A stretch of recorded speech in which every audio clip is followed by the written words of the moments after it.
राधे राधे दोस्तों, नमस्ते, प्रणाम। कुसुम मिश्रा अवधि में आप सबका स्वागत है। चरण श्री के स्पर्श प्रणाम सभी से करत ही तहे दिल से आशीर्वाद का कामना करी थे। आप सबके जीवन मंगलमय कामना करी थे। राधा रानी कृपा, राधेमयी और लक्ष्मी गणेश कृपा हमेशा धन धान के वृद्धि हुई। और अपन प्यार दुलार को हमारे चैनल पे दे जाए। आप सब प्यार दुलार दे, बंद जिन करा जाए, कम न करा जाए। यूट्यूब फैमिली आप सबसे यही विनम्र निवेदन, जैसे सब सपोर्ट करा जाता है ऐसे हमारे ऊपर जाए। हमारा गाना आप सबके अच्छा नहीं लागत का है, आप सब लाइक कमेंट नहीं करा जाते हैं। गीत सुना जाए अच्छा लगे तो लाइक कमेंट जरूर करा जाए। फरमाइश गीत भी छोटी बहन सुनावे की कोशिश करें। छोटी बहन के भी प्रोत्साहन के बढ़ावत जाएँ आप सभी, और लाइक कमेंट करना ना भूलें आप सभी। अब आप सब बीच बहुत प्यारा हल्दी गीत लेकर आए है, कमेंट जरूर बता जाए कि आप सबके कैसे लगा। आप सबको बहुत बहुत धन्यवाद।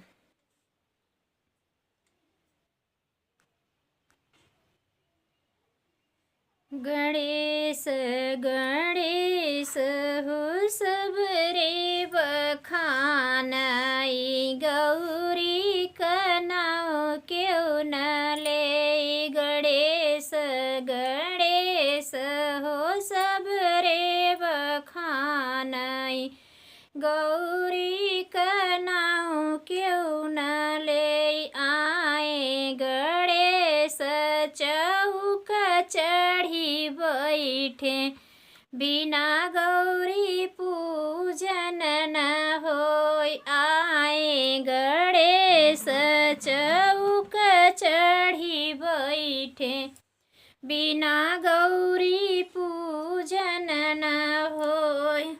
हर दिय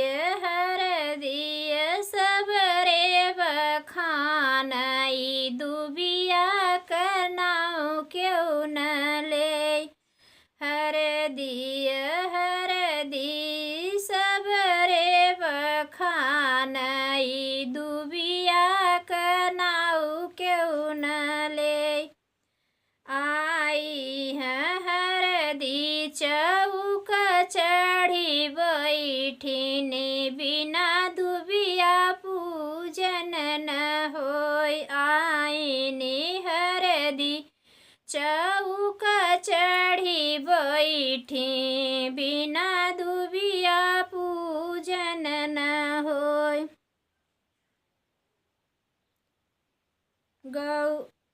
नरियर सब रे बखानाई, बिना चुनरी काम न होय। नरियर सब रे बखानाई, बिना चुनरी पूजन न होय। आए हैं नरियर चौक चढ़ी बैठे, बिना चुनरी पूजन न होय। आए हैं नरियर चौक चढ़ी बैठे, बिना चुनरी पूजन न होय। घियना हो सब रे बखानाई, बिना गुड़वा काम न होय। घियना रे सब क्यों बखानाई, बिना घियना पूजन न, गुड़वा पूजन न होय।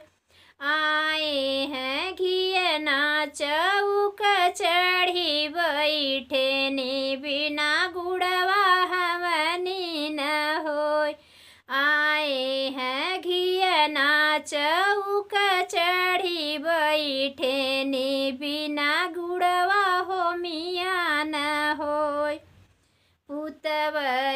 पुतवा हो सब रे बखानाई, धेरिया करनाओ क्यों न ले। पुतवा हो सब रे बखानाई, धेरिया करनाओ क्यों न ले। आए हैं पुतवा चौक चढ़ी बैठे, बिना गौ बहुआ पूजन न हो।